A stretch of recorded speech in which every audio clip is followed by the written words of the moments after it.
with me.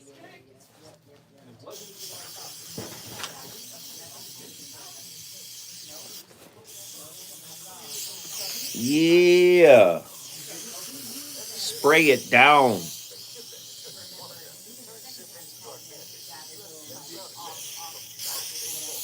They done bought a whole new can of this shit.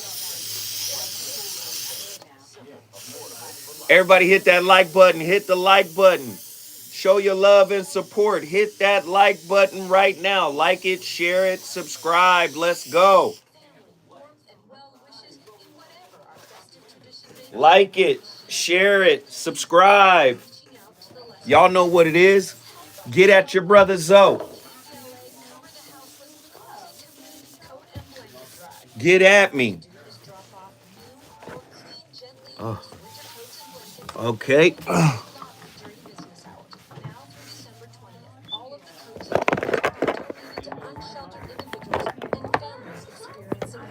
Here come this damn topsy-turvy ass phone. Y'all know what it is.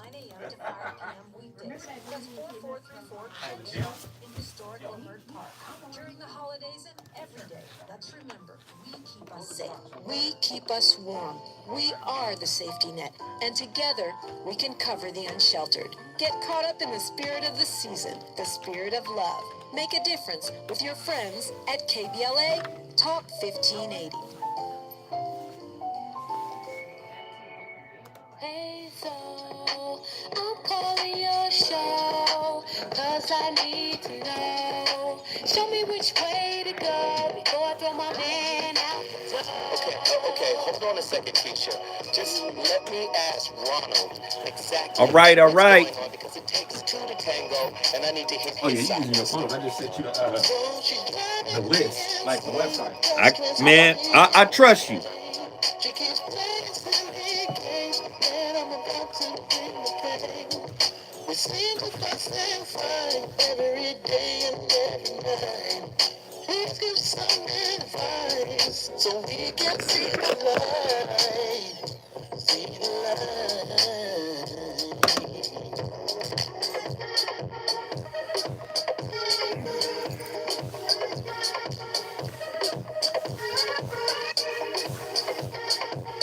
Everybody hit the like button. Let's go.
We're asking, what is beauty?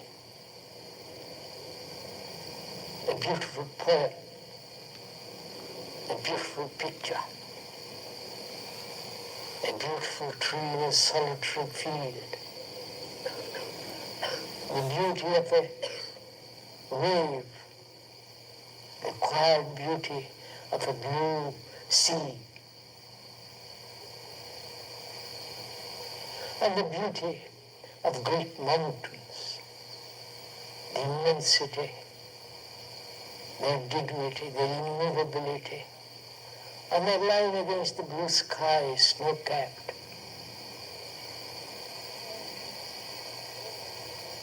And all the museums in the world, with their ancient sculptures modern paintings, and the classic statuary. Most of us have seen all these, and we say when we look at them, how extraordinarily beautiful they are. If you see the Parthenon in Greece for the first time, you almost go on your knees to the beauty of the structure. And when you see a beautiful man or a woman or a child especially, and you're breathless for the moment with all the beauty of this world. And its beauty lies in the perceiver. Understand my question? Is beauty a matter of instruction? Being well informed about all the paintings of the world, who painted it, from the modern Picasso to the ancient Massaggio and so on. To be well informed, to talk about it, to be, play with it. Is all that beauty? So what is beauty? When do you perceive beauty? Man, you already know. It's Thursday, and I can't take my foot off the gas. It has been an incredible week of topics. So it was only right that I start the show off with my favorite philosopher, J. Krishnamurti, asking us penetrating questions about what is beauty? What has this society done to us? One of Kay's favorite, or one of my favorite quotes from Kay, you guys have heard me say it 1,000 times now. It is no measure of health to be fully integrated into a sick society. We model society,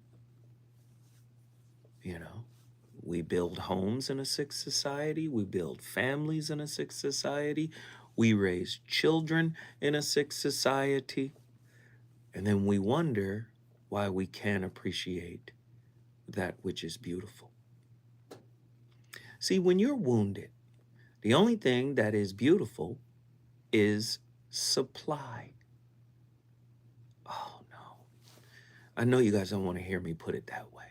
The only thing that is beautiful is supply, is receiving.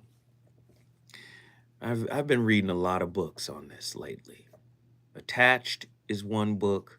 The Human Magnet Syndrome is another book. Chris Niebaum has a new book. It's called No Self. I've just been reading, and what I'm starting to realize is an ugly society is always claiming and beating its chest about how beautiful it is.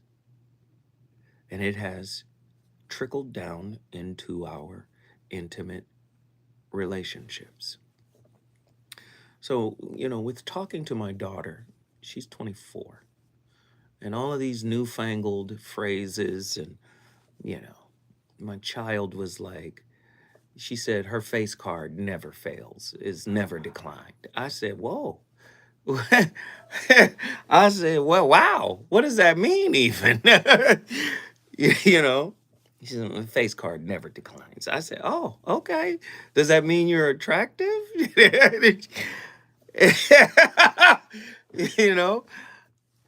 And then it got me to thinking, what about your spiritual face card? Ugh. If you live in a toxic society, I believe unhealed wounds makes your spirit ugly. I know you don't want to hear it put that way. Sure, coping mechanisms, sure, conditioned a certain kind of way. But I believe you are at your ugliest when you are at your most unhealed. It don't matter what you look like. You are a terror to somebody. You're a terror to yourself. You understand? See, when you get healed, or when you at least start the healing process, right? You don't say things like what Lisa Ray said. Y'all heard what Lisa Ray said? You just don't say. No disrespect to Lisa Ray. I love Lisa Ray. I think she's a beautiful sister. But many of us focus on external beauty. What about internal beauty? The other girl, what's her name? Kyla, the one that was with Kels. What's her name? Beautiful woman on the outside. Do I look like I would go 50-50? Wow, these are ugly things to say, right? Tonight's topic. My spiritual face card can never be declined. You got a black spiritual face card? Come on, black card. There ain't no limit on it, okay? Can a person have an ugly soul?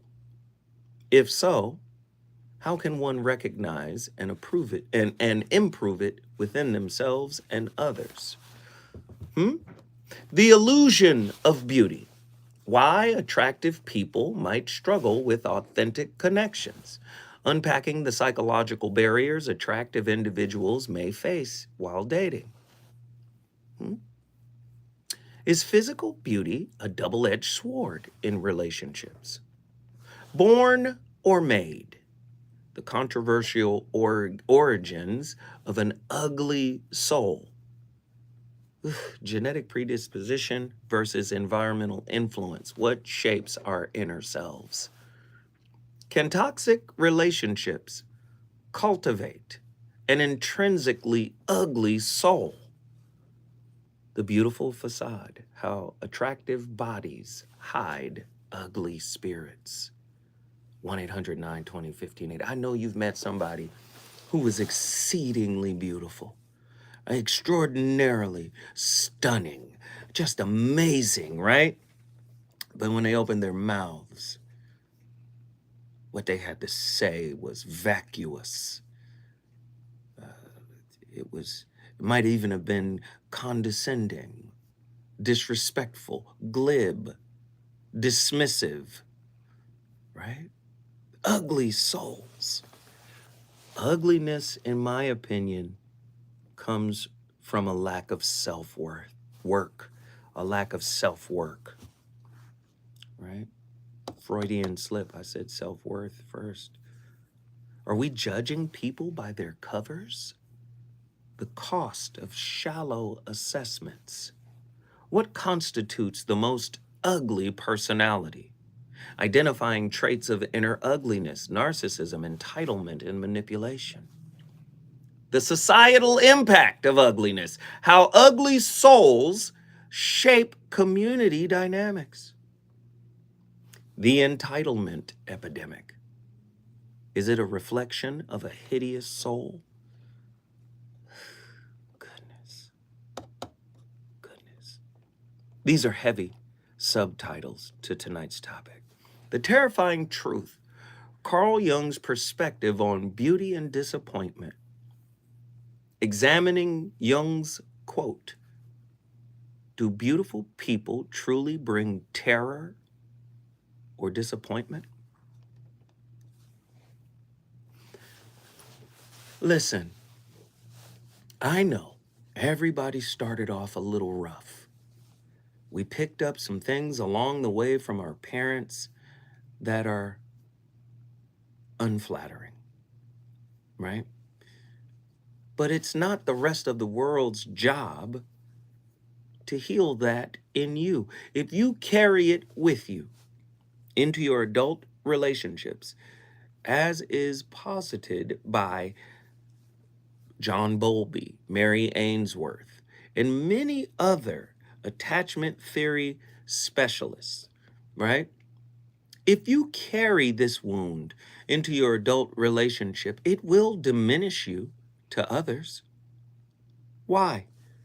because you've allowed yourself to accept this inner diminishment as your norm. People treat you how you treat yourself. I know you don't want to hear. It doesn't matter how good you look.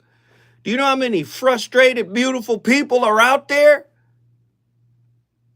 You know how many beautiful people got cheated on, lied to, manipulated? Beauty don't make you special.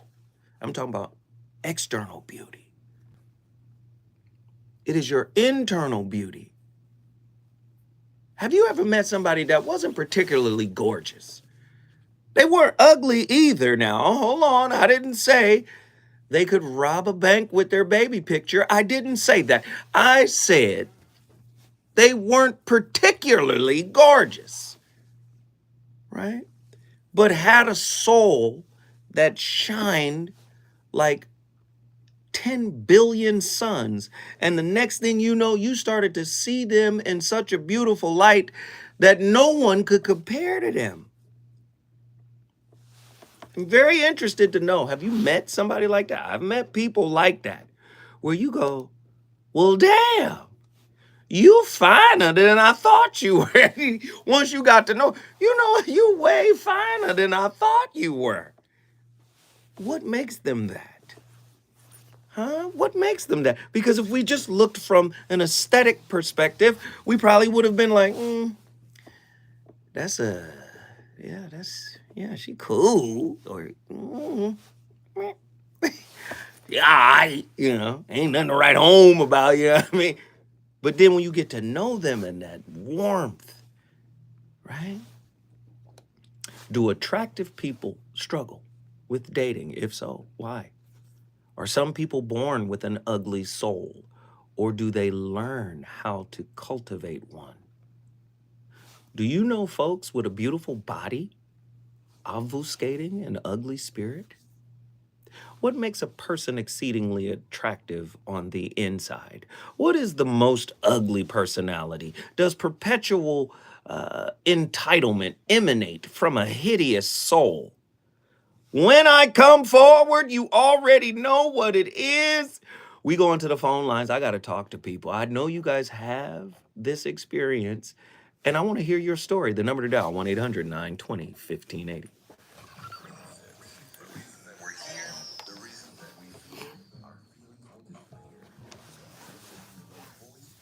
Everybody, hit that like button. Call in. Let's go.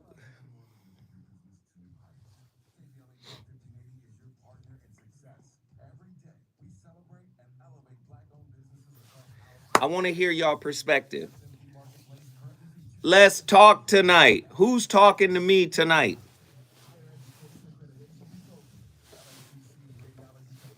And let me tell you, I need y'all help.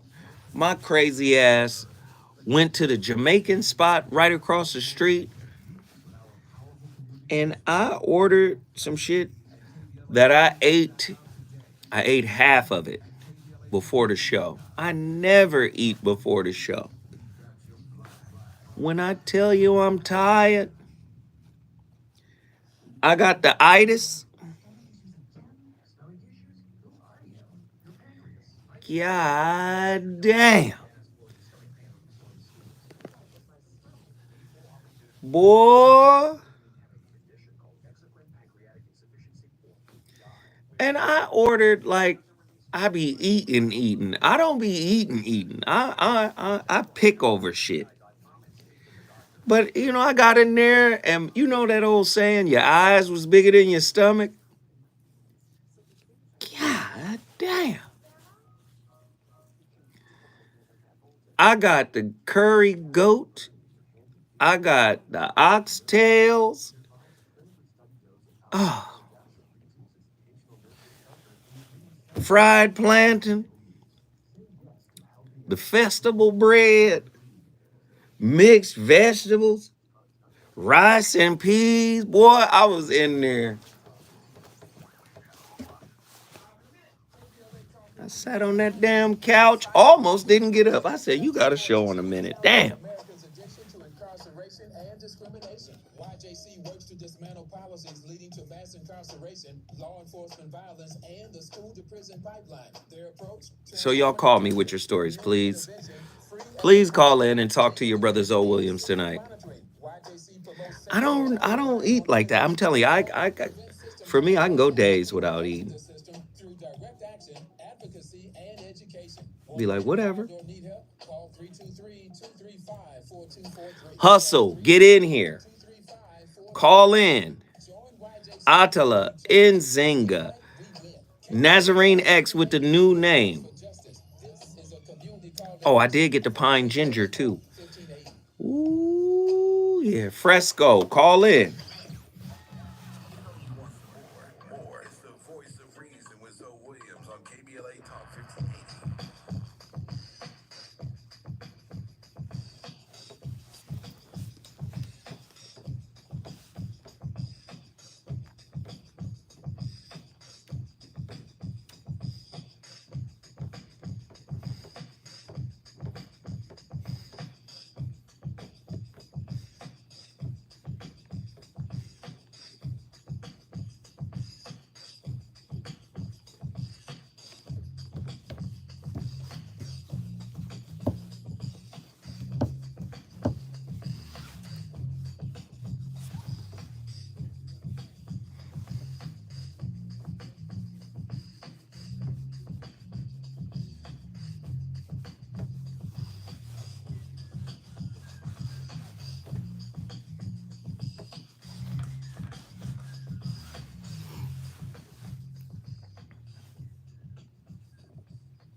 Those with pathological narcissism, it's not that they don't have relationships. They actually can have a lot of very successful short-term relationships and feel very gratified by that. Many people with narcissistic pathology do not have a sense of time in the sense of certain developmental opportunities passing them by. They believe that those things can always be recapped. And so they have a distorted sense of time. So making people aware of where they are in their developmental life is really important. Some of the people I see are in their early 40s, as I said, through 65, and some of them have never been able to commit to a relationship. And some, come in around 35 to say 45, and they feel behind developmentally. They often come in because they're afraid of being seen as deficient. It's not that they feel deficient. They're afraid their peer group is wondering, why aren't they forming a serious relationship? Why aren't they, or their parents are saying things to them or whatever? And they're still, wanting to go on in the same way. I'll use a typical male example. Somebody who's had lots of partners, the envy of all their friends because they're good looking, they're, very successful, attracting women or whatever, which, by the way, is an indication of narcissistic pathology. Well, often an indication of narcissistic pathology is the capacity to attract a lot of short-term partners. So moving from one short-term relationship to another and being very successful at doing that. Then that begins to wear thin. But the capacity to invest more deeply in longer-term relationships is really deficient. A certain amount of aggression and animosity can come into play in longer-term relationships. If they don't get what they want, if they don't get gratified, then things can become very contentious, and then the relationship breaks down. And in the meantime, their peer group is moving on, making commitments, maybe starting families or maybe not, but deepening their relationships. So talking about where the person is developmentally, what are they giving up to lead their life in a certain way? What have they gained? Because, of course, there are gains, too. Feeling very self-important, constant sources of admiration from new people, right? So it never gets stale, it never gets old, it never gets tiresome, and the feeling that they can endlessly replace those people, and those are gains for some people. Man, she's describing an ugly soul. I know people don't want to hear it put that way. I'm sorry, but that's what she's describing. She's describing ugliness. Yes, that's a hideous soul in a society obsessed with external appearances. Many cling to the notion that beauty guarantees connection and fulfillment. However, confronting the harsh truth about the limitations of physical beauty can provoke a complex emotional landscape. On tonight's topic, we will tackle the uncomfortable reality surrounding the perception of inner and outer beauty, delving into the radical implications of attachment wounds and spiritual insights. What emotions surface when one realizes the limitations of physical beauty with regards to forming intimate connections? Realizing that physical beauty fails to create genuine connection often triggers a spectrum of emotions: disappointment, anger, and profound disillusionment. I thought I was fine enough to keep him. 1-800-920-1580. Come on.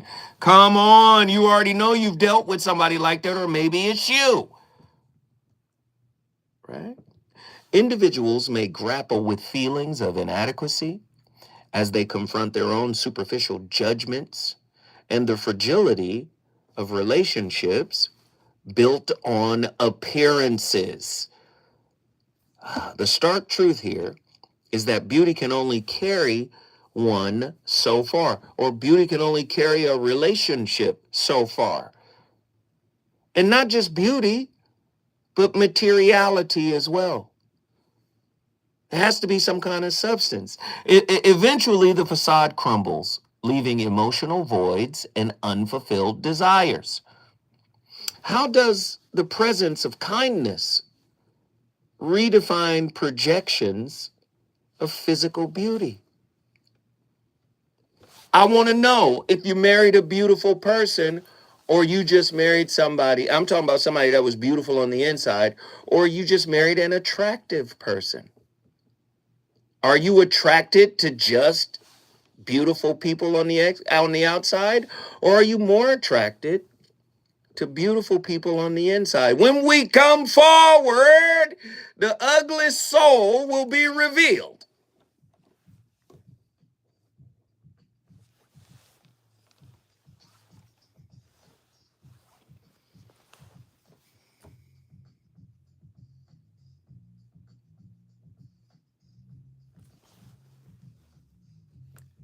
Who else is getting in here? I done set up the topic beautifully. Yes? Y'all, I see y'all a little distracted. Who's a baddie? I'll join in. Who's a baddie? Who's a baddie? Who is that? Nazarene, who is that you're talking about?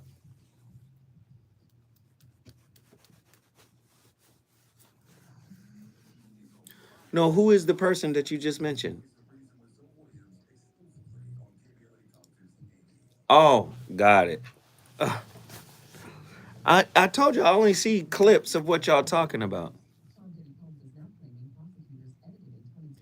Don't take no damn THC gummy.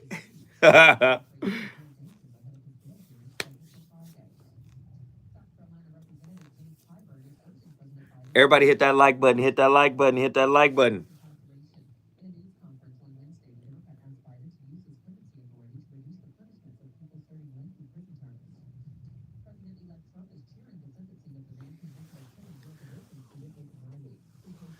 Hit it.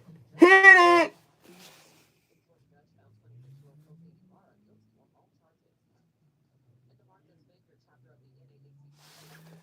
You'll glitch out if you take that pill.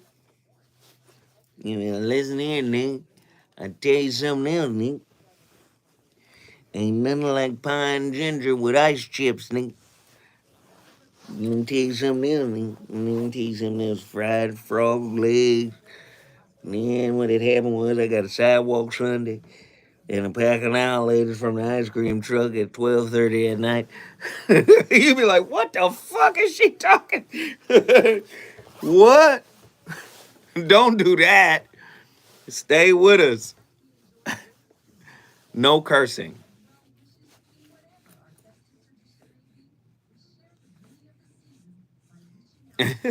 No cursing. No profanity. Who turned off the lights in here, Nick? Hand me the remote control. I'm on my way to the ice cream truck. Nah, you know them gummies will fuck you up.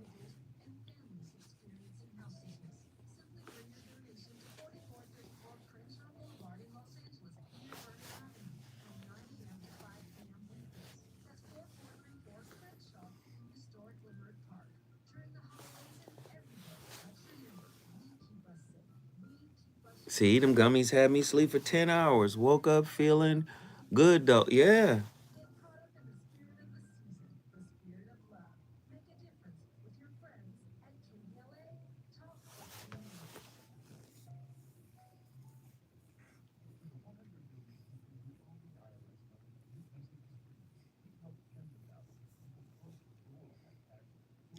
Shrooms? Wow. I don't be using none of that stuff.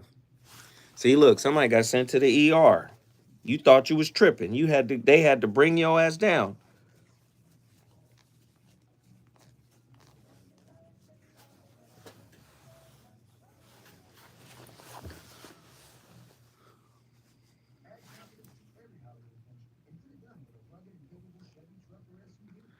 In a chicken coop like Smokey. You funny as hell, Naz. I see you.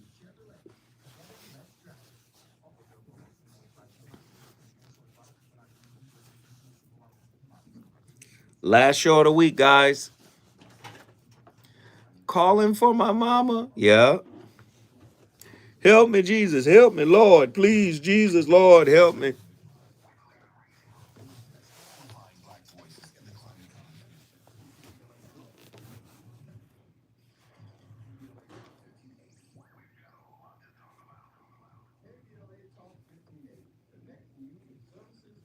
We got 2 minutes.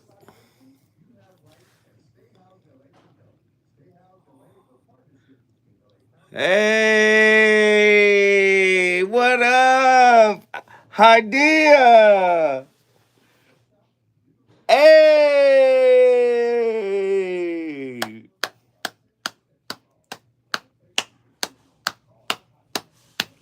What up?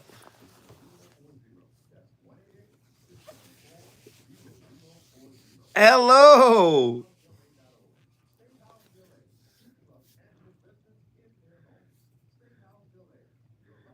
Sorry, I'm late. When will you be back? 60 seconds?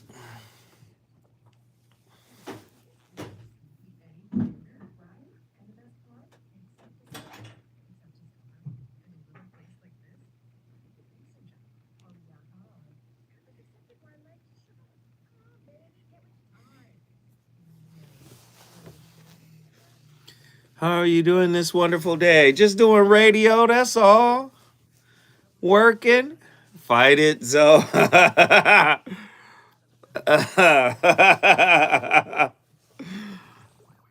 I'm trying.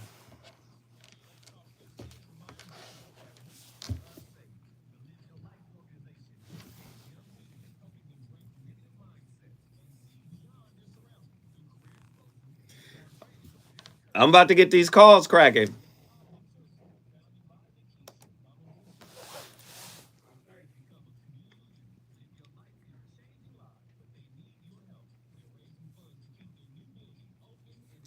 Thirty seconds.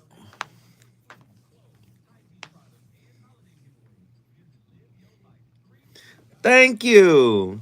Thank you. I'm hanging in there, just working. You already know. Doing my radio thing. Nah, total package energy is not working tonight.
Most people are afraid to fully be themselves.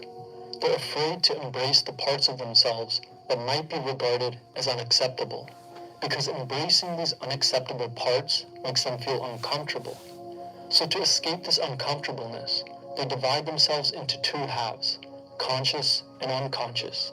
In the conscious half, they construct an ideal image of themselves, an image formed out of the bits and pieces of their past that they deem as good and acceptable. And as a result, in the unconscious half, they repress the parts of themselves that they view as bad and unacceptable. In Jungian psychology, this repressed part of the personality is called the shadow. And unless the shadow is integrated into the personality, a person can never reach their fullest potential. Instead, one will always remain incomplete, fractured, and partial, living a life of regret rather than the full life that could have been. Imagine, for example, that I've solved a few equations and convinced myself that I'm a great mathematician. I might meet a few friends and they tell me that they have a math club. We gather every week. Let me just say this. Listen, being in that, he described everything and it was beautiful, but being in this unintegrated space, right? We've been talking about it this week, right? Being in this space where you have the subconscious and the conscious and it's not integrated, your shadow is not integrated into the mask of your persona and all of this, that, blah, blah, blah. Okay, fine. What makes it ugly is your refusal to do the work. The work in and of itself isn't ugly. That isn't what makes your spirit ugly. It's when you allow the work that hasn't been done to build up in your soul. In other words, you're not trying to heal. You don't think anything's wrong with you. And then when it gets pointed out that, yes, you too are a work in progress and you too have work to do, there is a reluctance to take this personal accountability so your spiritual face card won't be declined. Anybody can come in. I done seen some of the most beautiful women in the world living here in Los Angeles. My God, just some of the most beautiful women in the world. But I've also met some hideous souls. Do you understand? Like some really horrible souls. Doesn't mean they're horrible people. Just means I don't want to do the work. Right? And I think it's important that the work get done. Why? How does the presence of kindness redefine perceptions of physical beauty? Kindness acts as a powerful antidote to the superficiality that pervades societal norms. When individuals witness acts of genuine kindness, it can elevate a person's perceived beauty beyond mere physical attributes. However, the irony remains. Kindness often emerges as a rarity, making its presence all the more striking against a backdrop of pervasive selfishness. The acknowledgement of inner beauty through kindness forces a reevaluation of what we value, often highlighting the hollowness of our previous standards. But let's go even deeper. Just like a narcissist knows how to mimic, pantomime empathy, society has taught us to mimic and pantomime kindness. Oh, yeah. And we justify it. Right? Oh, you're not the type of person that deserves these types of acts. First off, it's not kindness if it's connected to a silent contract that is in search of a type of payoff.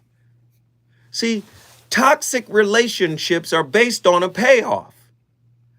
I'm toxic, they're toxic. My toxicity is somehow compatible with their toxicity. And although it's ugly and although it's dysfunctional, we're getting some type of payoff, right? If your kindness has a payoff connected to it, it's not kindness. The highest form of kindness is just like the highest form of love, unconditional. We live in a society that is hell-bent on saying love isn't real, or love isn't enough, or love is a verb based on some actions. Really?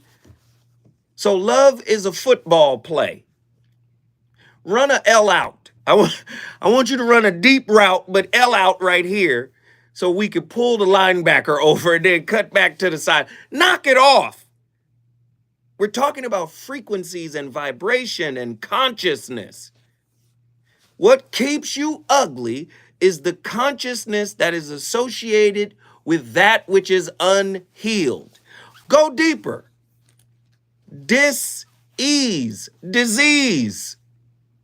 To go against ease. It's never going to be easy if you're ignoring what needs your attention in you.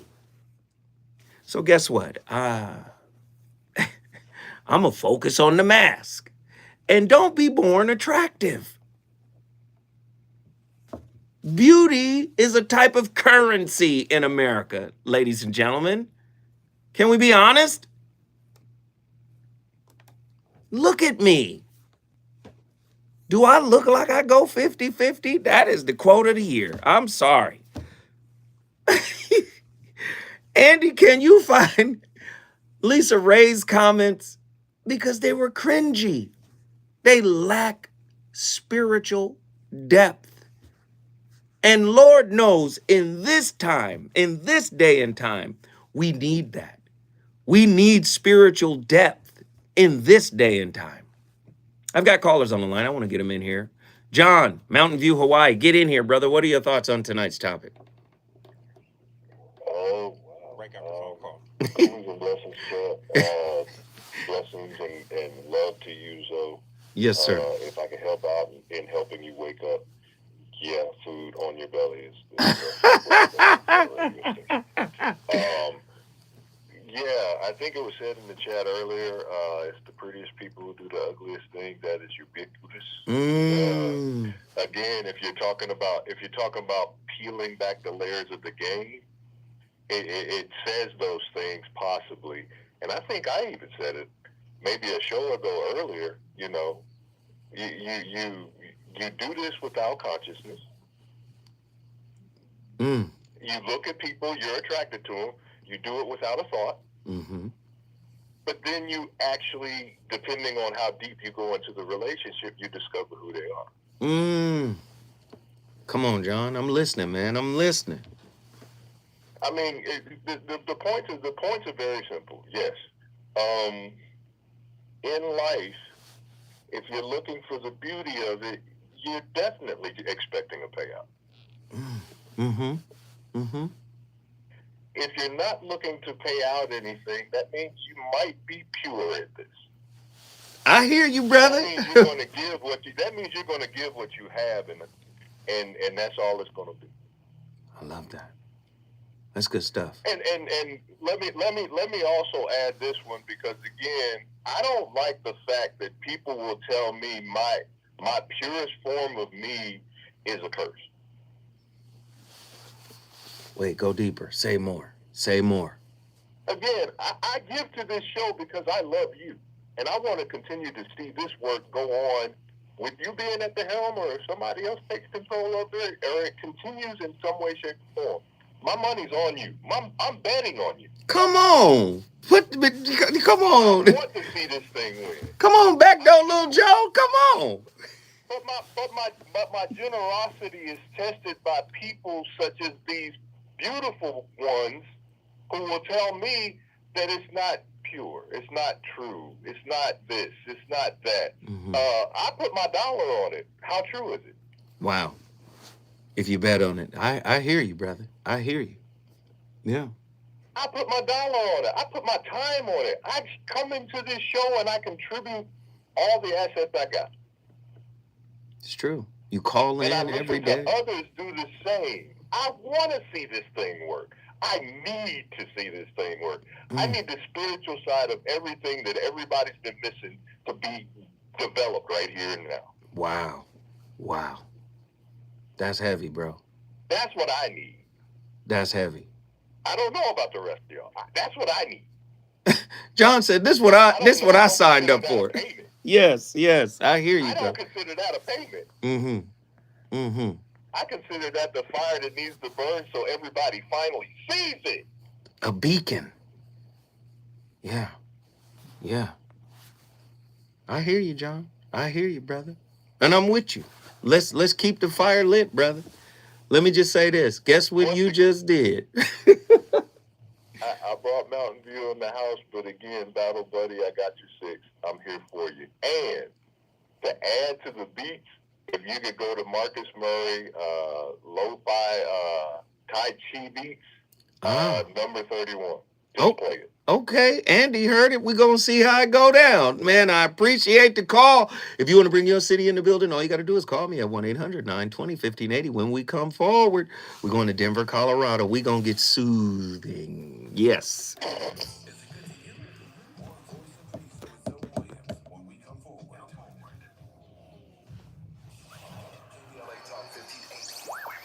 I'm up now, y'all. I'm up. I just needed to get the show going. Thank you, John.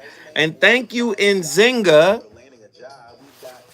for the super chat. Thank you, Nzinga. And Nell Fox 333. Thank you.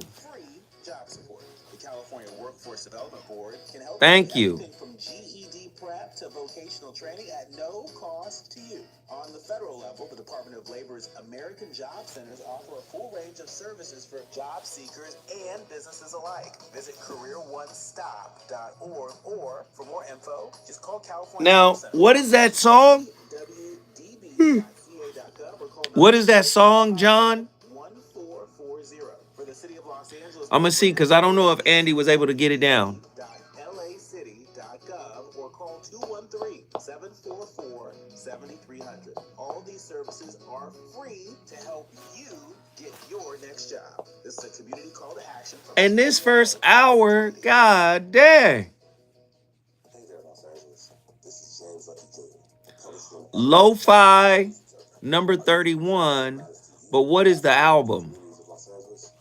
Because Andy would have to find it somewhere.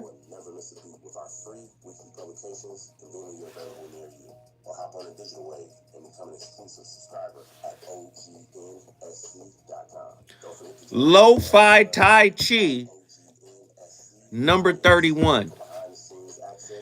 Maybe Andy found it. He might have found it.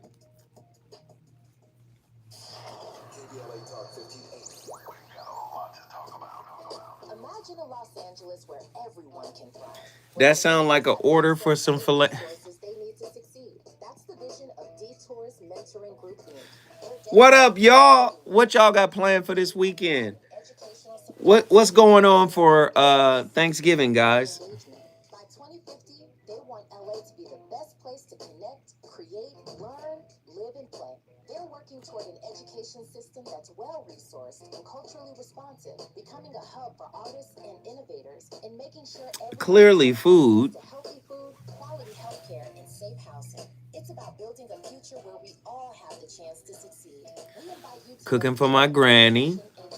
Not a damn man. Guess where I'm gonna be at on Thanksgiving? Can anybody guess?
Waste your time dating somebody who's not going to elevate your life.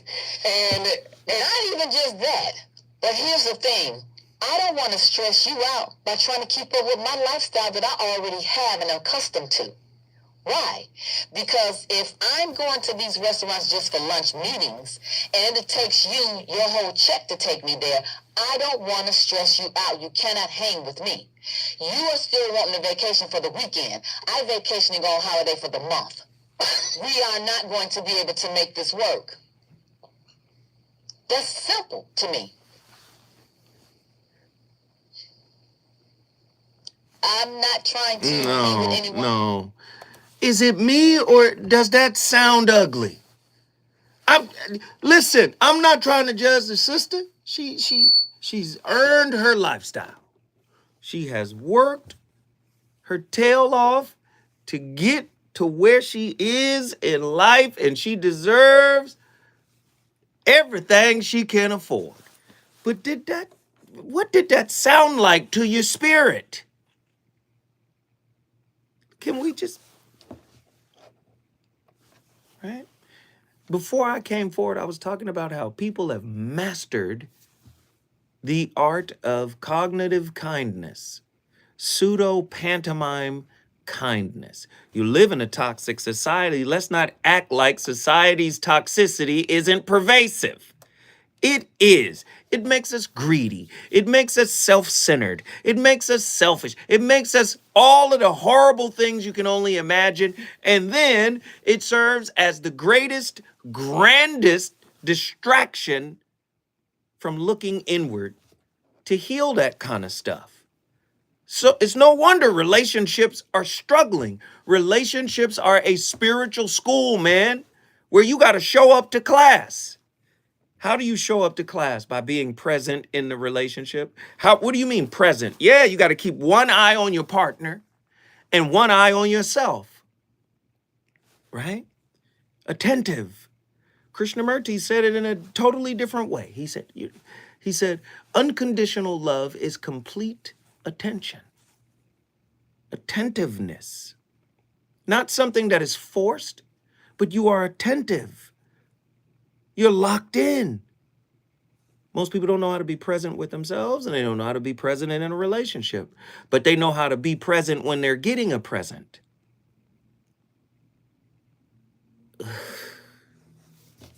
I know you're not ready to hear this kind of stuff. Callie Soul from Denver, Colorado, get in here. What are your thoughts on tonight's topic? Not they only know how to be present when they get in the present. Good one, though. Come on. Let's get it. So, you're a handsome guy, and I'm sure you can relate to what I'm about to say. Here we go. Come on. I'm gonna lean back. And let you have this. You got the ice chip. Yeah. I'm sure that a lot of women don't know what to do with you because you're gorgeous on the outside and you're gorgeous on the inside. You have a beautiful mind. Stop playing, Andy. Let her finish. Don't encourage her. Come on, Callie. Just come on, Reverend.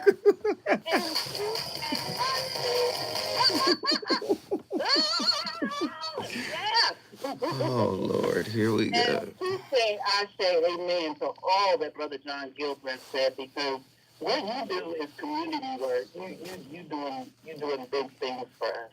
Mm-hmm. And I know that everybody can't always support you monetarily in the way that we ought to, but you deserve millions for the work that you do on air, because you do healing relationships and healing lives. Wow. Thank you. You've done a lot for me over the years of me just listening to you.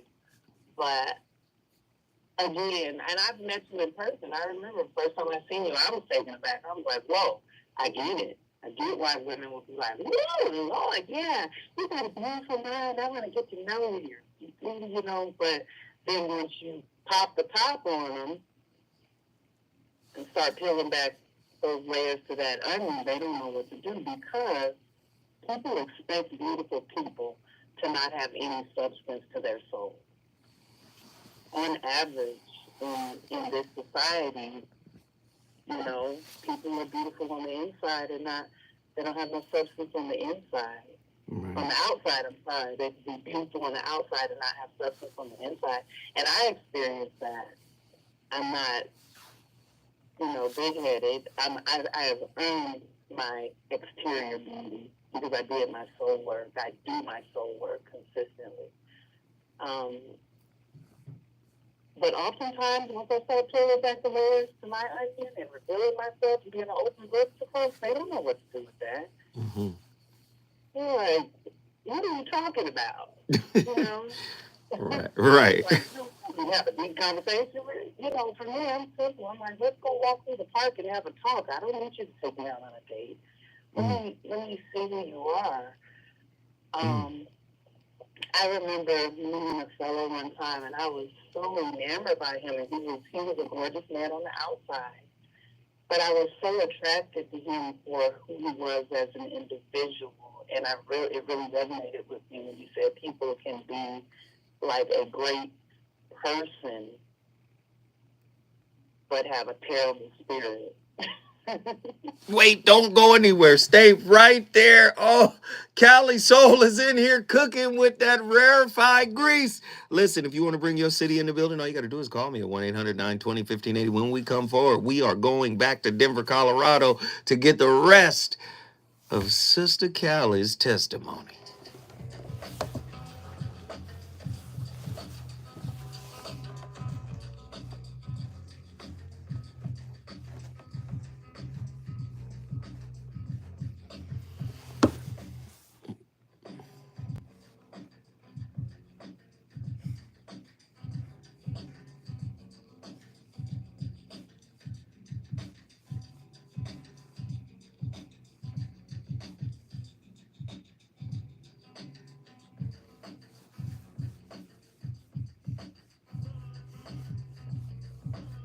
That beat is retarded. Did y'all see that little 5-year-old boy that remade the beat? That remade this beat? I saw it on TikTok. A little 5-year-old white boy recreated the whole beat. It was fire. And it sound damn near, he doing this shit at the house on his little, he's 5. He's 5. A little white boy recreating all the sounds. Got the Run DMC record, scratched the one run, played the bass line, like played the drums. I said, what the it was crazy. And when he was done, the beat sound just like the record. And then he started rapping it. He was 5. I said, what the fuck? Like, you literally see him recording the pieces. He's singing the hook, can't keep running. And then he starts harmonizing with himself, stacks his vocals. I said, look, what in the world?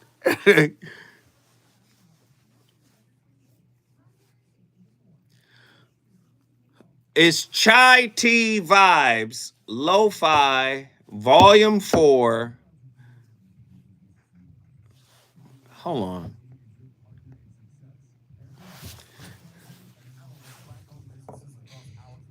No, I'm going to do it at the 30-minute mark.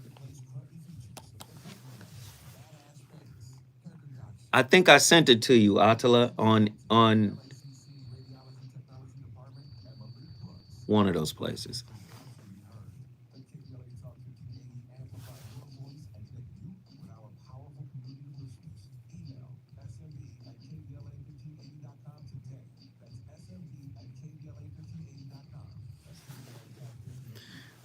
Marquise Murray.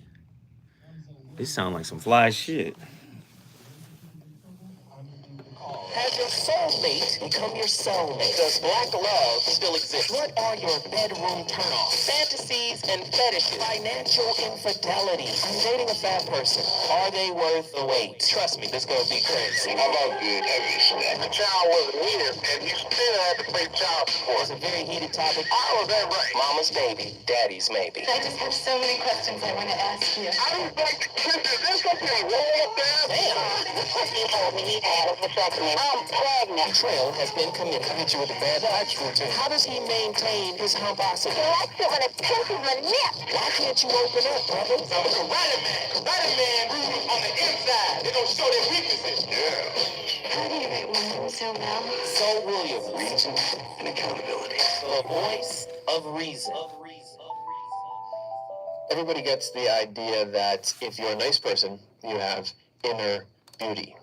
But in the spiritual world, that inner beauty becomes visible beauty. An abundance of experience in the spiritual world has taught me that from head to toe, from the primary elements in our head to the very limits of our bodies, he's talking about our spiritual bodies, our nature is determined by our primary love. All the people in that world are forms of their love. Angels, forms of heavenly love, and demons, forms of hellish love. These latter have misshapen faces and bodies, while the former have lovely faces and bodies. Further, when their love is attacked, their faces change.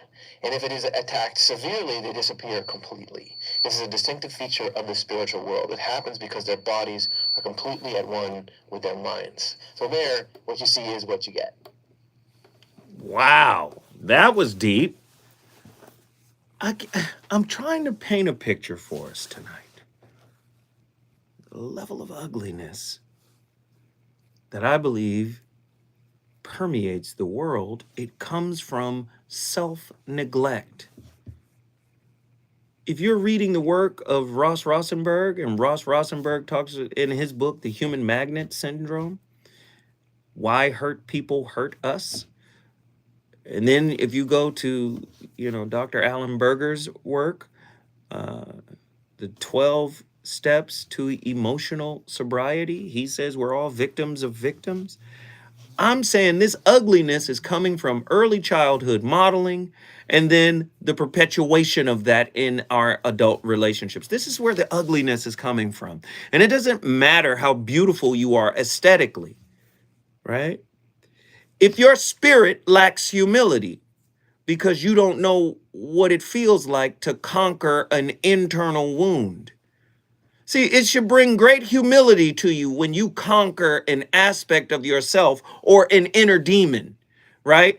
You conquered that. It should bring a level of humility because you know that you had God's grace in your ability to find the strength and the fortitude to weather the storm of this this pestering wound, right? This persistent wound.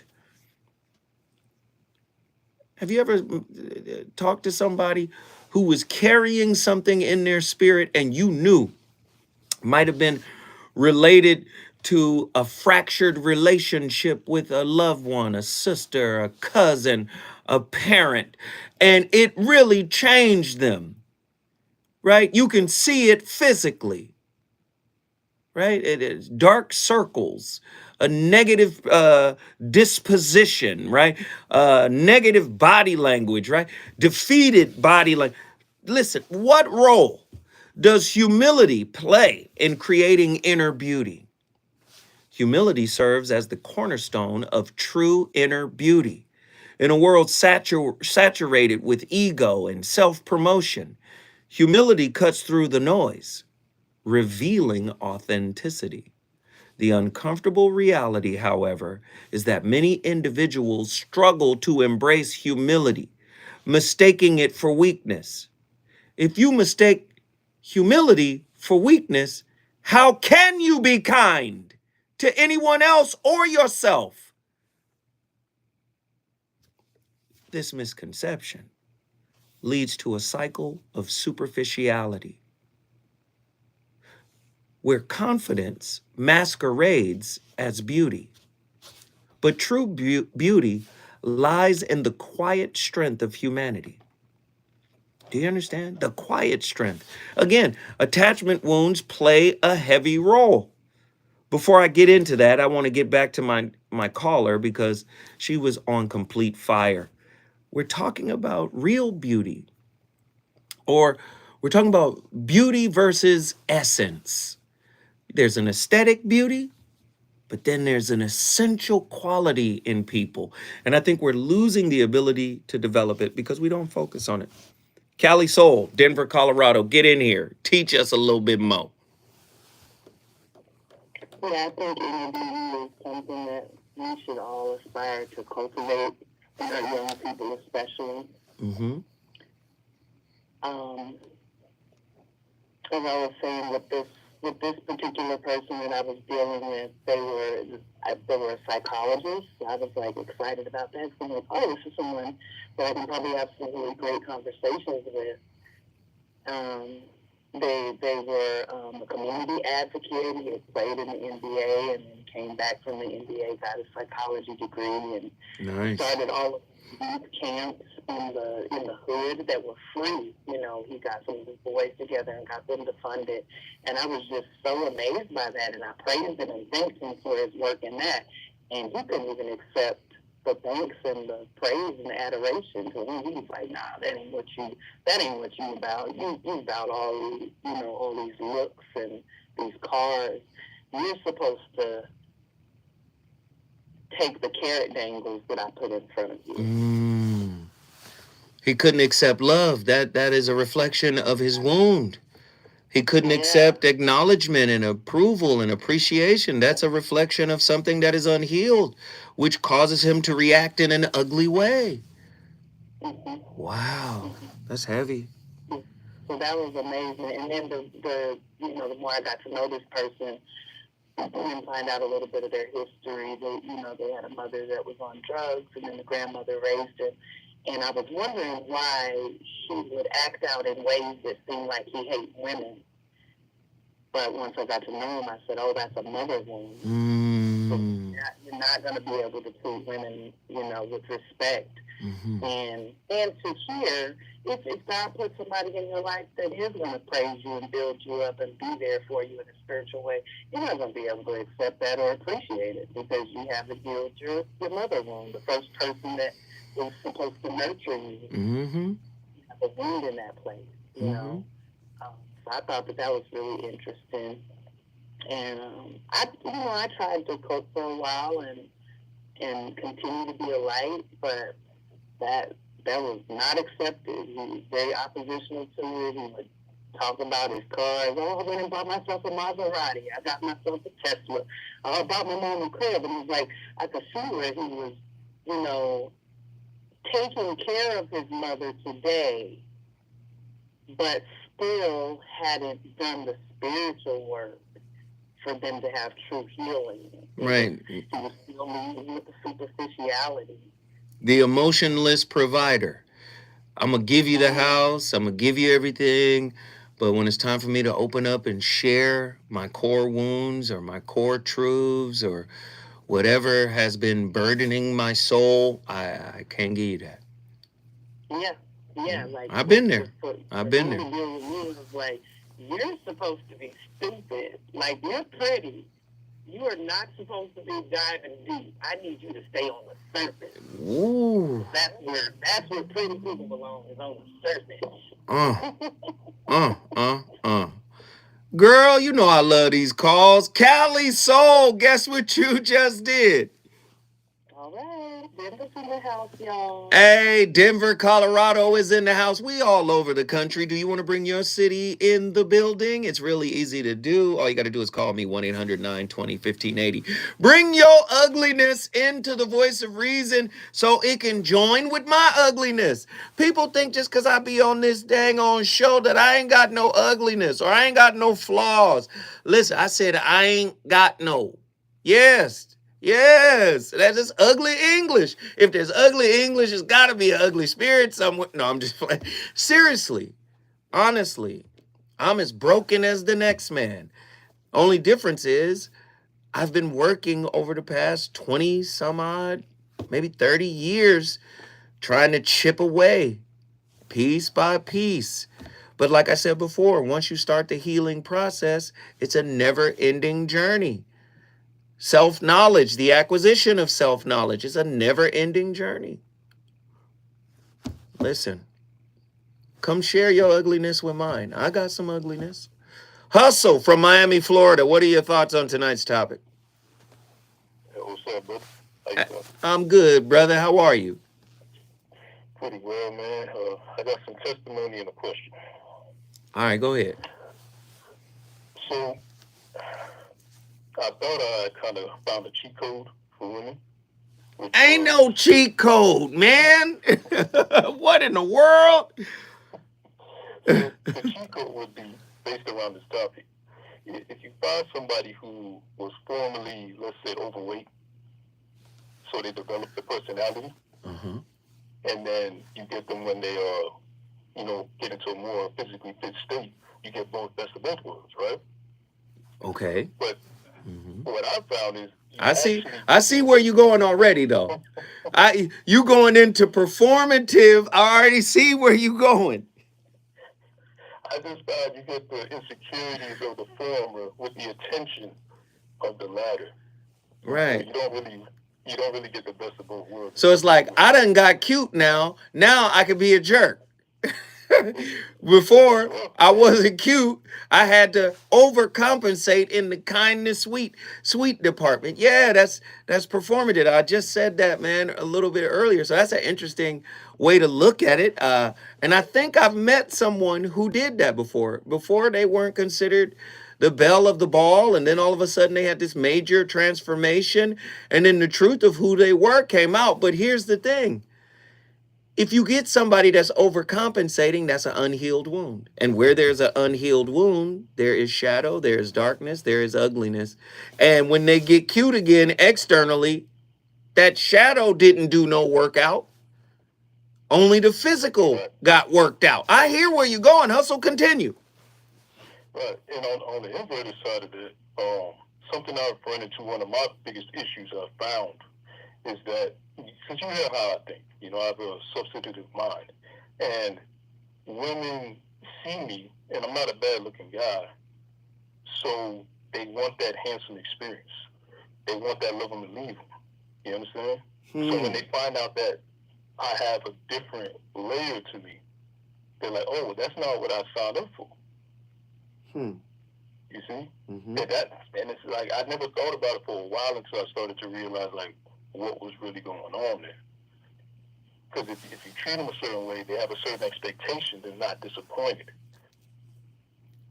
Are you on here bragging about your aesthetics, Hustle? It's a curse, man. I'm trying to tell you something. Hustle, like, listen here, man. It's hard being gorgeous out here. You understand? Huh? I got a personal collar popper. Listen, hey, huh?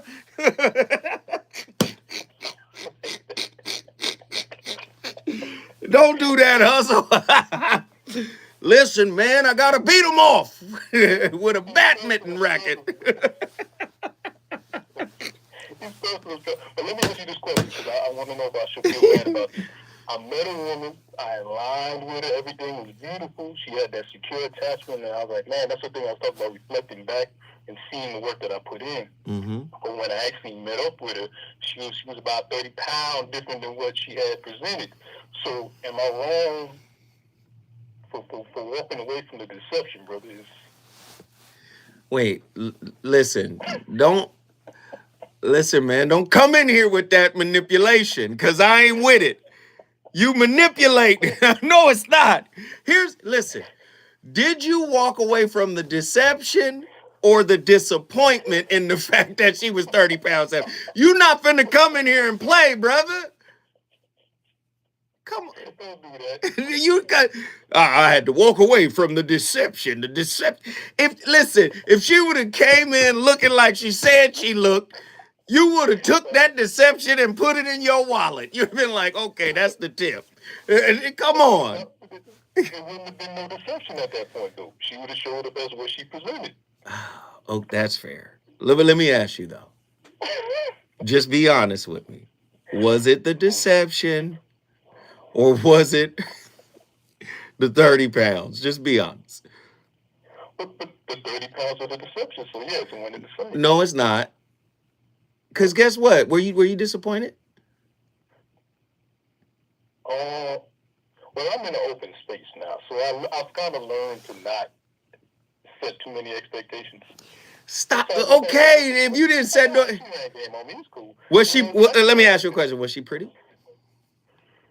She was. She was. Well, okay, 30 pounds. So what? Did she have a beautiful spirit? See, but so the 30 pounds was on top of me already saying she was at the kind of I was giving her a chance, brother. So you don't like thick girls? Is that what you're saying? No, I don't. Well, we have to define thick, brother, because I'm talking about peanut butter with the peanuts in it. No, I like my peanut butter creamy. I get it. Listen, slim thick. Got it. But what if, but I'm just saying, if she had all of the characteristics, I'm talking about internally, she's nurturing, she's kind, and more importantly, especially for nowadays, she's invested in you. She's down with you. She's down for herself. She's educated. You said she was beautiful. No.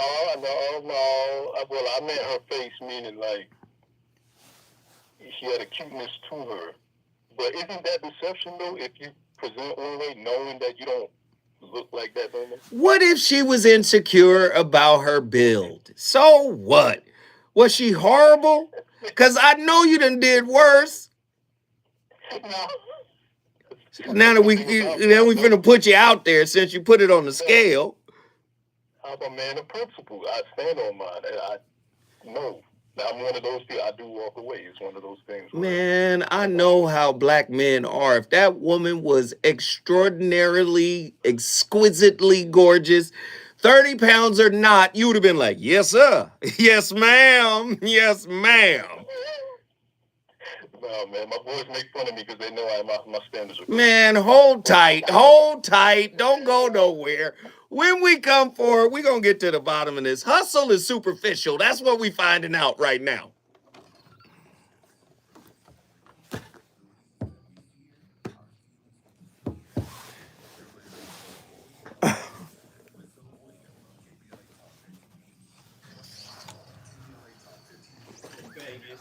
Hustle bullshitting us, ain't he? Hey, Ed, can you bring me a bottle of water? Hustle lying. Hustle.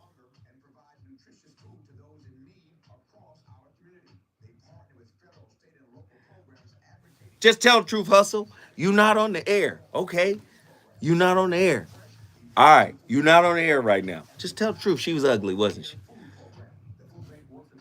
This behind the scenes. You can tell me now, brother. She was ugly, wasn't she? See, I'm avoiding saying what I want to say. I can't say it on the air. She was ugly than a motherfucker, wasn't she? She catfished you, looking all delicious and shit. Then when she got there, she was like, Hustle, Hustle, Hustle. Tell me what happened, Hustle. You bullshitting us tonight.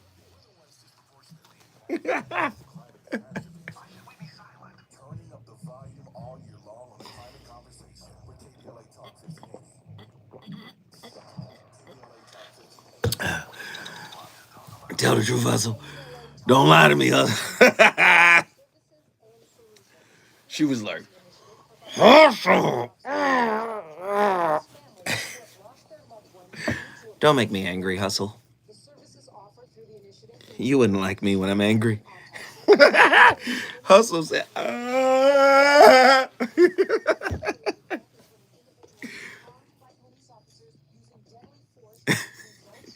I'll tell her, stop. My niece is in here tripping. You lying.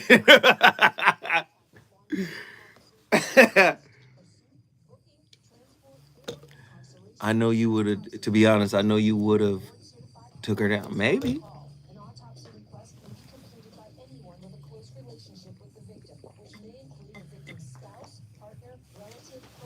Oh.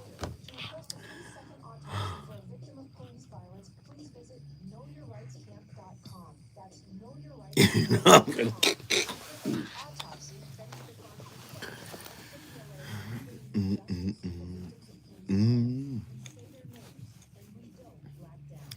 Play with the rolls and folds. Oh my God.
What does it mean to be compatible? What does that word even mean? Yeah, well, compatibility is all about the way that we fit, right? And sometimes we are not compatible at all, and we can recognize that right away. Sometimes one of us is compatible with the other person, and while the other person is not compatible at all, I call that one-way compatibility.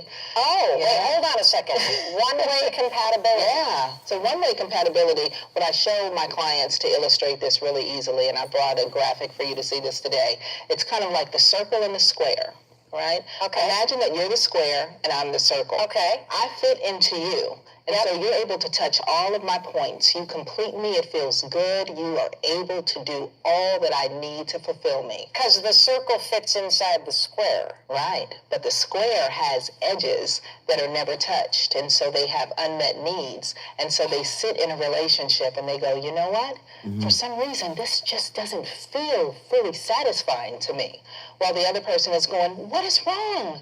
I'm so happy. I give you everything. Doesn't this feel wonderful to you? Right. And then we try to shrink the square to jam in the circle, right?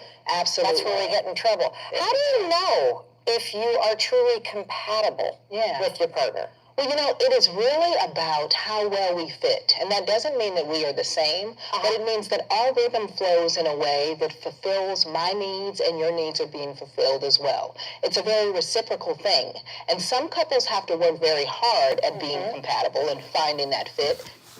I think in the very near future, maybe in the next 25, 30 years, we're going to get to a point in psychology that they're going to realize that any need fulfillment that is coming from the outside, if left unchecked, will create codependency. I think they're going to figure that out at some point. People don't understand from a spiritual level, you're all that you need. This is why it's easier to get somebody or to go be with somebody than it is to be with self. To be with self is to rectify that inner darkness. How do you get to individuation that Carl Jung talked about? Psychologists talk about this today. Individuation is to be able to merge the mask and the subconscious, the shadow self. But many of us have, been conditioned to repress and suppress anything that is uncomfortable, and we are attracted to that which we think will bring us some type of ease. So we put a lot of pressure on the external partner. My needs have to be met, but nobody is talking about meeting those needs yourself. Because if you can say in one breath, happiness is an inside job,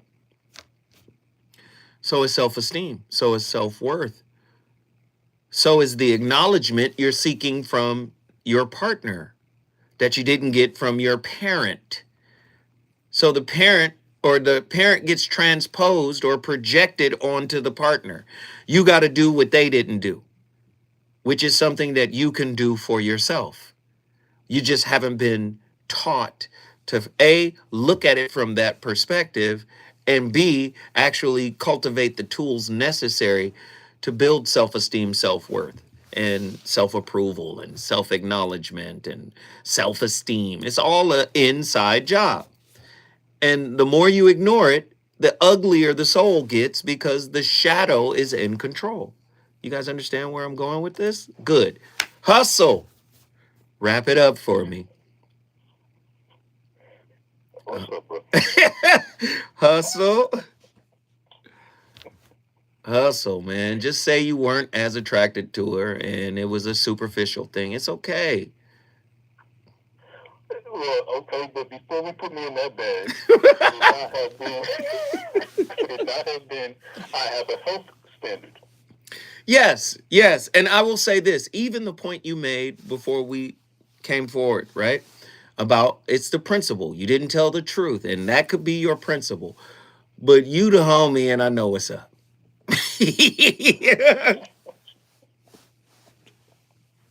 Look, I ain't came on here and said nothing other than what happened. She showed something, and when I showed up, it wasn't what she sold me. So I was like, all right, cool. And I showed her a very good time. You know what I mean? I made sure she was fed. You know, I ain't Oh my God. See? It was beautiful. However, moving forward, you know, I just, like I said, I have a certain lifestyle to maintain. I got you. She catfished you. I totally understand, bro. Yeah. I totally So understand. I'm saying, am I wrong for that? Nah. You got sold a bill of goods and it wasn't what you were sold and there was deception there and you have every right to bounce. It was a good test though, because like I said, she had a very secure style, which I realized we connected so well because of the work that I did. So I took it as that it wasn't a loss. Yeah, I don't think she was as ugly as you're making it out because you're really calling her ugly without saying it. Well, she had a beautiful face. Like I'm seeing the pictures. Well, motivate the girl to work out. What if she start working out and get all super fine and be like, you missed your opportunity, superficial man? Huh? Wait, hold tight. Oh, wait, just hold on. When we come forward, I promise I'm going to wrap this up with hustle.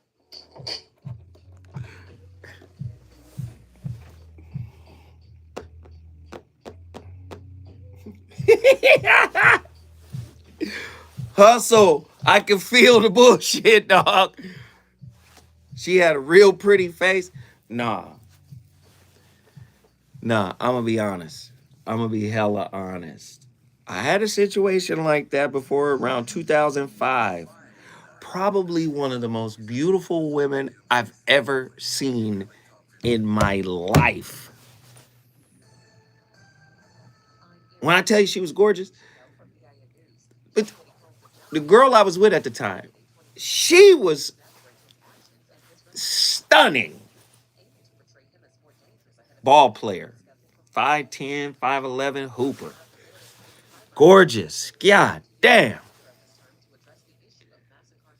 We would go to this poetry spot in Hollywood, spoken word.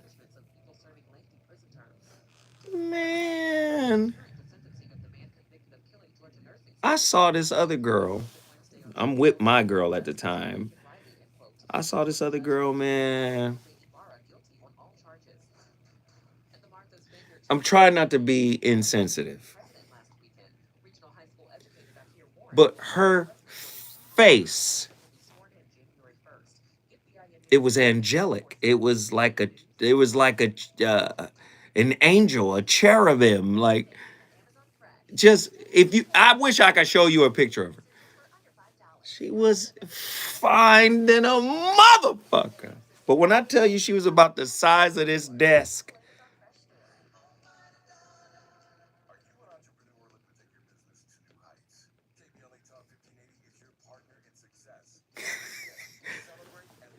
but with a little beautiful angelic face. It was almost like the face was this.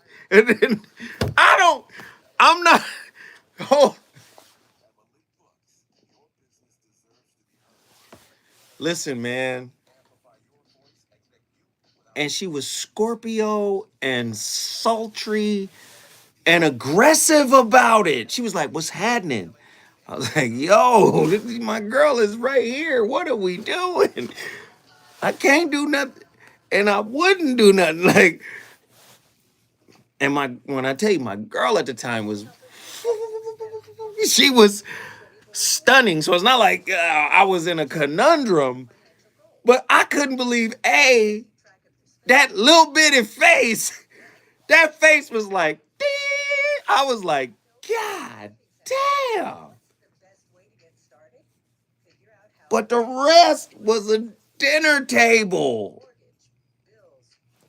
And for a long time, I felt like, damn, are you on some superficial shit? Or is that just wrong?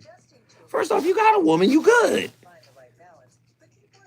And I was good with this girl. Like, we were good. Like, solid. Years in, good. And I was just taken aback because old girl was aggressive to the motherfucker. Like, what's happening? What it do though? And I was always going to the poetry spot. Your girl ain't with you today, nigga. What's happening?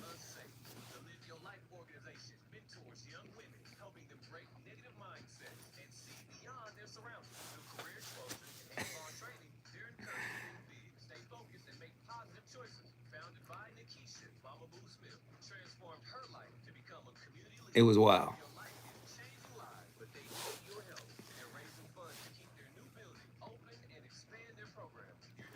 I didn't say you can't. That's why I was telling her. So ask the girl to get in shape. Listen, I tell you what, if I didn't have a girl at that time, I would have been conflicted. And then I'm in my 30s, early 30s. I'm young. I'm like, if I didn't have a girl, I'm about to say something real bad, yo. I don't want to say this. Man, I guess I got to tell the truth.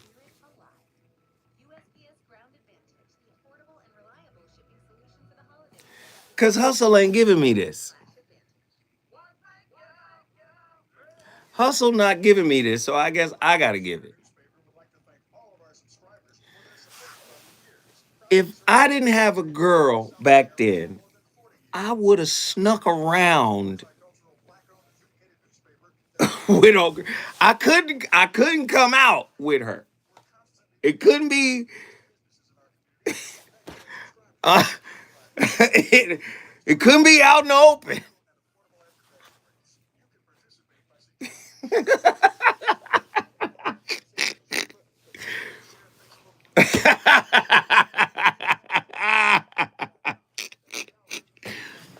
But you know what's even crazier? Can I tell you what's even crazier? This girl, she had, like, she got some real spiritual shit with her. I'm talking about the one with the little angel face. When she met my girl, she was like, not her. She not for you. I said, what?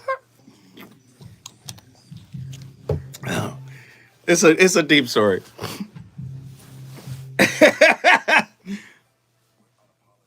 She was like, nope. Mm-mm.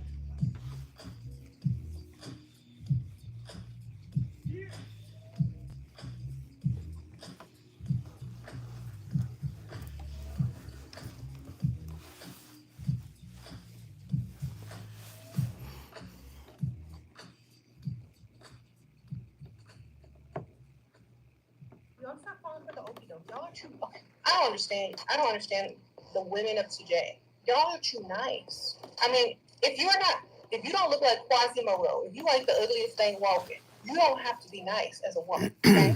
You don't have to be super nice. You don't have to be some kind, nurturing being to someone that's not going to treat you the exact same. Okay? And some of y'all are walking around here doing the most, being super nice, getting manipulated by these guys, and all this kind of stuff because y'all are people pleasers. When you stop being a people pleaser, you win. Okay? When you stop caring what other people think, you win. When you stop feeling sorry for people, you win. Okay? So stop feeling sorry for people. That's not your job. Only people you're supposed to feel sorry for are your kids when they're little. Who is that lady? That was an ugly spirit. AM Queen 2. AM Queen 2. She said, if you don't look like Quasimodo, you got to stop being nice out here. That's terrible. Listen, just because you're aesthetically pleasing doesn't mean you get to condescend to other people. That's what Hustle just did. Hustle said you lied on your beauty. I'm attractive. I done wasted my time dealing with you. You sold me a false bill of goods. You see how Billy D-esque I am up in here? I look like Billy D in Star Wars, girl. You can't come in here. Go ahead, Hustle. Crazy. I don't like how y'all been smoking my good name out here, man. Why am I not being congratulated and supported for my great discipline? That's what I don't like. Nah, I gotta support you for your discipline because many men, I'm one of them. I lack some self-discipline. I ain't gonna lie. I've been in situations where it's like, hey, all right, go for it. So listen, I totally get it. I totally get it. But as I get older, I start to recognize, man, the beautiful spirit, bro, it outweighs everything. The beautiful spirit. Now, stop it, Hustle. I hear you. Now, if she's aesthetically beautiful too, and that spirit right, Lord have mercy. My goodness, Lord have mercy. You're lucky. That's when you say, oh, wow, I'm lucky. But people, you see people out here reading Corinthians and different Bible verses talking about, the quality of a woman and this, that, and the quality of a husband. And listen, anybody can quote a verse, but are you the thing you quote? Hustle. Listen, man, my physical standards ain't so crazy. I mean, things just can't be moving when you're standing still, bro. Like, Hustle, did you treat her with respect? 100%. If you spoke to her, she'd be like, "This guy's a great guy." All right, Hustle. I don't do that. Yeah, I know quality. It's just, it's a full package. It's just you got to be real about it. I just know I'm just saying, as a black man, and you're a fellow black man, I know how we are. We're extremely visual. We be like, hey, Mocha, what's happening? You know how we are. 100%. All right, brother. Well, guess what, brother? I appreciate you for calling in. Guess what you just did? I don't even want to say about that. Right? You brought Dade County in the building, Miami, Florida. We appreciate the call. If you want to bring your city in the building, all you got to do is call us at 1-800-920-1580. We got Nazarene X from Atlanta, Georgia. Nazarene, what up, bro? Hustle playing. I know Hustle, man. Hey, come on, we brothers. Look, so check this out, man. Sometimes you want a little thing to kill, but you end up with a tub full of shake for real. So it's just all about what your forward progression looking like. So whatever your operation is, you just gotta work, boy. This life don't come with receipts all the time. No, it don't. It don't. Just keep it funky, man. I dig it. And I was it was like one thing that's really ugly to people is the truth. So that part is like just could be somebody's saving grace. Like again, what you were speaking to, just the inner beauty or the angelic space, that divinity. I feel like that's the through line. Like that's what a be a certain twinkle in the eyes and stuff if you're making eye contact. Right. But let me ask you But this. then, Let's just be honest. yeah. You a brother too. Be honest. Uh-huh. We've been in our superficial energy and we've gone for things that we know lack, this essence, this suchness, this isness. And we've just, let's just be honest. You giving me way too much credit. Okay. You talk about me and There we go. Shout out to the past tense, but yeah. No, I mean, like, again, I think it's back to the struggle part. Nigga, I ain't trying to hop on, you know what I'm saying, step on to go hustle or nothing like that. But again, talking about peanut butter, crunchy or creamy, like, boy, eat that sandwich, man. Like, sometimes the struggle would shake you up real nice so you can appreciate what nourishment is. Like, worry about that calorie intake or like this got preservatives and all that. You feel me? Like, depending on your, what you call it, your privilege or the amenities in life, that's where, again, like, the superficiality comes into play. Like, if you lock down, you know what I'm saying? Like, you gonna get whatever you got. Well, let me ask you this. Now, when Let me just ask you this. Which would you prefer? An exceedingly stunning, all the above, aesthetically beautiful woman with a lot of work to do, or a woman who might not be considered a supermodel, but is, by no means ugly according to whoever's racist standards were created that says this is beautiful and this isn't.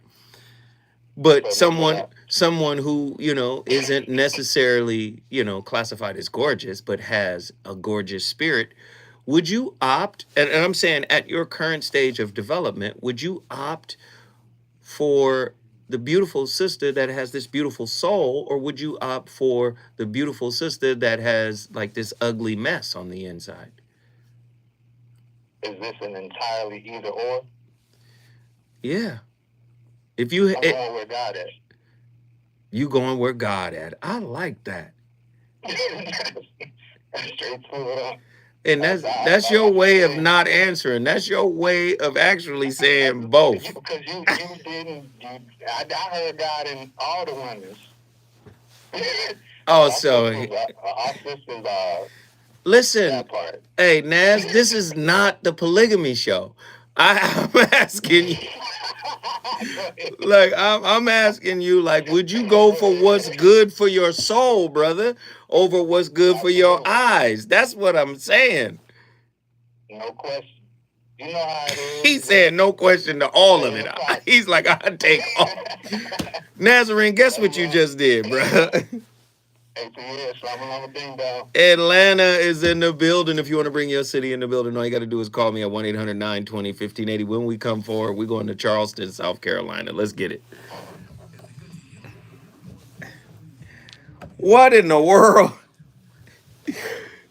Nephew wild. Nephew like, listen here. I'm taking all of it. I'm taking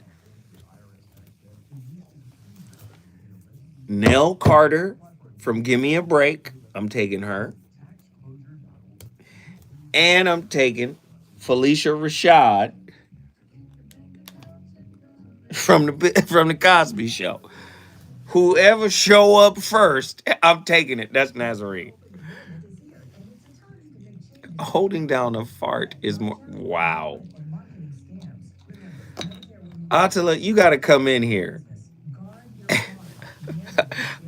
Attila, I feel like you have taken your gummy because you in here wilding right now.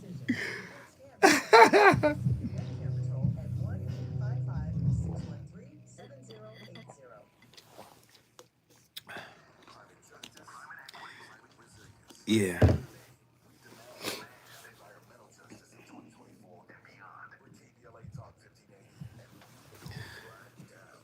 All these niggas got the what? What is that? Lying at, wow. It's a lot going on right now. This is a Thursday. Bubble guts. Y'all gotta hit me. No, seriously though. That girl, like 6 years after she told me that, me and the girl that I was with, we broke up. Come on, hustle. You know I love you, brother. Don't listen. It's all good. No, but the pretty girl. When I tell you, she was really really pretty. She was just like, a heavy set chick. But she told me, and I think I was like 3 or 4 months into the relationship with the girl, and literally like it was the first time that I had brought the girl to the poetry lounge, and I think I went to the concession stand to get something, and she saw me and she was like, "Come here, that one, not for you, not for who you are." That's exactly what she said. She said, "That one, not for you, not for who you are." And she was sweet, like at the time, like she was like 25, right?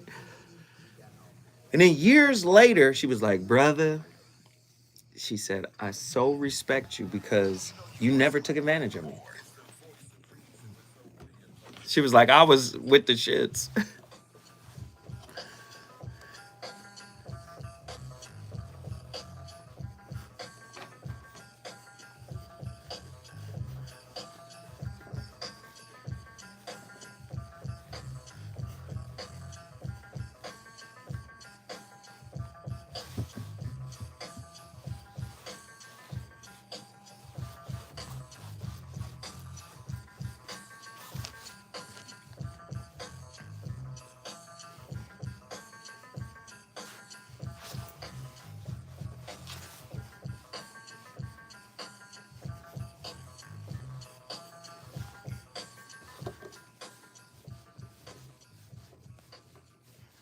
How can you be as attractive as possible to someone you like? Surprisingly, it has nothing to do with looks, nothing to do with popularity, and nothing to do with achievement. It has everything to do with something that you need to say.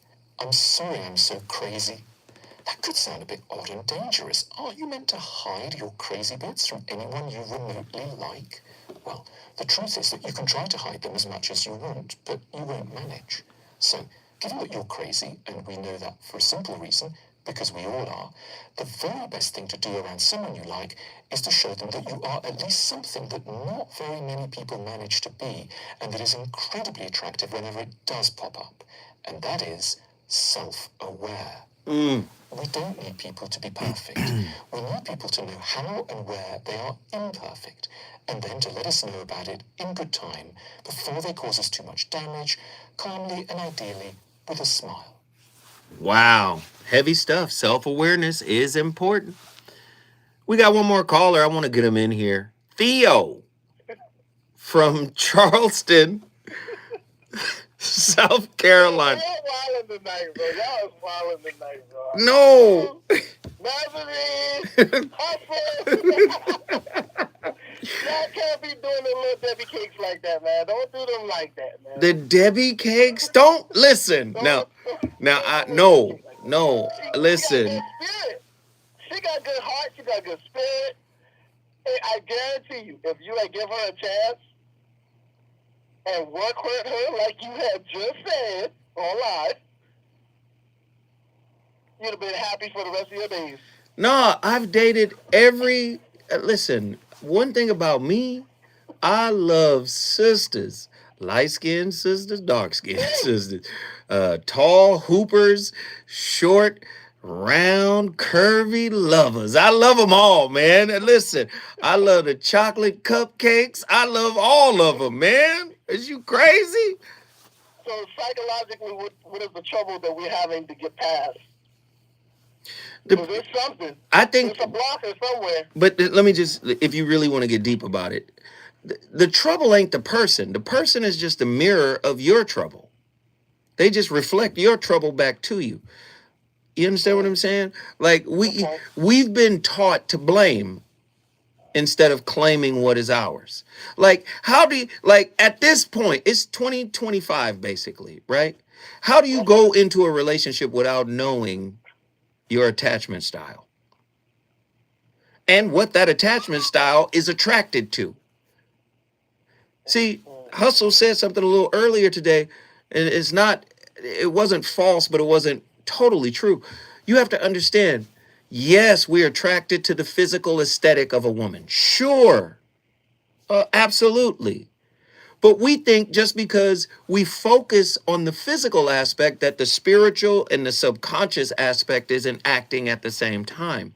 See, that's why I say if you get Ross Rosenberg's book, The Human Magnet Syndrome, in his book, he talks about how there is this magnetic attraction between the narcissist, the pathological narcissist, and someone who is SLDD, self-love deficient disorder, which is a euphemism he created for codependency. Like irresistible attraction to them, despite the aesthetic. They don't have to be gorgeous. Do you see? So a lot of times we think, oh man, you just thinking, superficially. Yes, at one level of consciousness, sure. But on a deeper level of consciousness, your wounds are in control. And as long as they get to operate with impunity, they get to choose all types of people for you to deal with. And you think you're dealing with them just to be disappointed, or you're dealing with them just to pass the time. But really, they're there to irritate what is yours to heal. And that's all within you, bruh. I know you don't want to see you it. Even necessarily, yeah, I really don't. So you really gotta you could just be at the bar, you could just be walking in the store, and randomly the connection of your energy and that person's energy is just going to magnetize. It's just going to come together. It just happens. Whether you like it or not. It just happens. Think about when you met your person. Typically, you meet your person when you're not looking. Tell me I'm lying. Oh, gosh. See, when you looking, they don't be nowhere to be found. Yeah, I'm going to deliberately and intentionally go to this event tonight. I'm going to see her. No, you're not. The next thing you know, you done got dressed up, you done got your goatee lined up, and ain't nobody there for you. You feel like you by yourself. Then, when you looking disheveled and you got to run down to the Whole Foods and get that great chili they got, that the chili with that giant slice of cornbread, you go down there and get it. You thought you were just going to run in and run out. And you run right into her. And you be like, what the? And it's just a connection. I'm telling you, spirit is always involved in these relational interactions. And you may not know it, because then you got, okay, there was something. She gave me her number. She might have something. Okay, cool. We talk, text. There's a little bit more. And then the next thing you know, you guys is cool. Y'all going to the movies. This is our first time hanging out. Let's see how this goes. Everything is performative. Everything is, I'm going to do, yeah, I like her. She looked even better than she did at Whole Foods when I was getting the chili. Okay. Oh, my goodness. This is all love. And then the next thing you know, fast forward 12 months. Oh, my God. She be tripping, though. She cool. She still cool. I mean, we hanging. We still together. You know what I'm saying? I mean, it's cool. Everything all right. She got her little quirks or whatnot. Like, what's funny to me, that you're saying all this now, though? I know when the inner child of both of us comes out now. It's like, it's on full display, whether you would like it to be or not. But I think, without screaming at each other. But Theo, I think we have to have adult relationships, and adult relationships make space for adult conversations. And adult conversations are defined by talking about things with respect, right? Creating a safe space to actually tell the truth. Respect and transparency. Listen, we're adults. This is how I feel. and you have the space to share how you feel, this is a non-judgmental space. Let's listen to each other without condemning each other. Do you know how difficult that is to do? Very difficult, especially when negativity is popping up.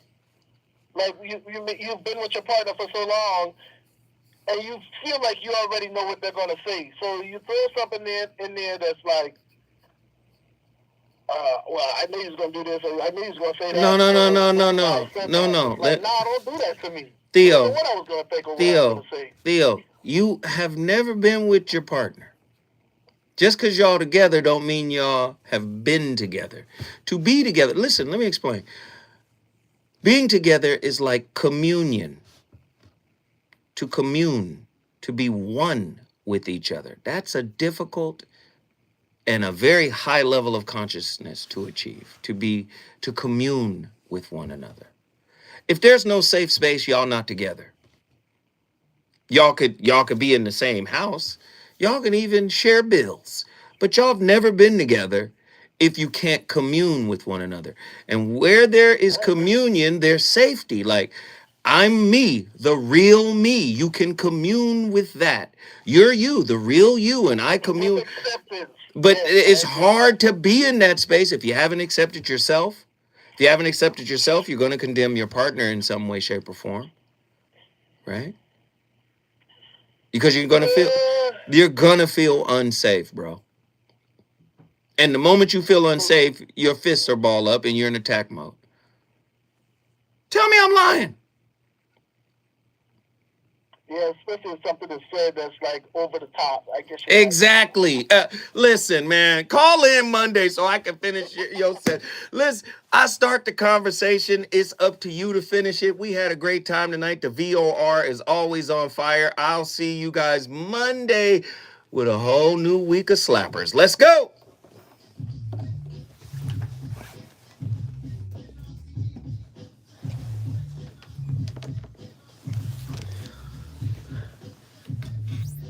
Yeah, we was wilding tonight for sure. Straight wilding tonight.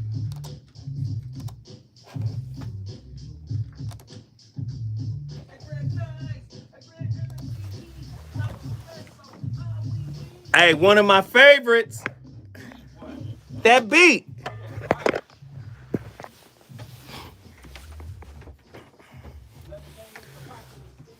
Hustle said, I'll take the blame. Take the blame for what? All right, my brother. Have a good one. Yes, sir. Pine ginger.